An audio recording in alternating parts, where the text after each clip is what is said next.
राज्यातील प्रतिष्ठित म्हणून ओळखल्या जाणाऱ्या कल्याण कृषी उत्पन्न बाजार समितीच्या 18 जागांसाठीची निवडणूक 29 जून रोजी पार पडणार आहे। यंदा या निवडणुकीसाठी 140 उमेदवार रिंगणात आहेत। हमाल माथाडी मतदारसंघातनं शंकरराव आव्हाड यांची बिनविरोध निवड झाल्यानं आता 17 जागांसाठी मतदान होणार आहे। निवडणुकीच्या प्रचाराचा अंतिम टप्पा सुरू आहे। भाजपचे आमदार किसन कथोरे यांच्यानंतर राष्ट्रवादी शरद पवार पक्षाचे खासदार सुरेश म्हात्रे देखील प्रचारासाठी रस्त्यावर उतरले।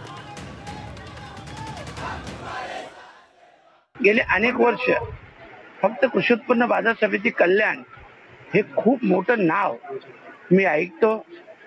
मला वाटतं सगळ्यात मोठी ही बाजार समिती आहे। खूप मोठी उलाढाल इथून चालतो आणि खूप मोठं कामही चालतं, परंतु इथं अपेक्षित अशा सुविधा दिसत नाही। आपण जिथेही बसलोय मतदारांना एवढंच आवाहन करेल की आपण वर्षानुवर्ष हे सगळं पाहतात, तर कुठंतरी आपण चुकतोय का आपण बरोबर आहे। खरं म्हटलं तर मतदारांनी याचा अभ्यास करायला हवा।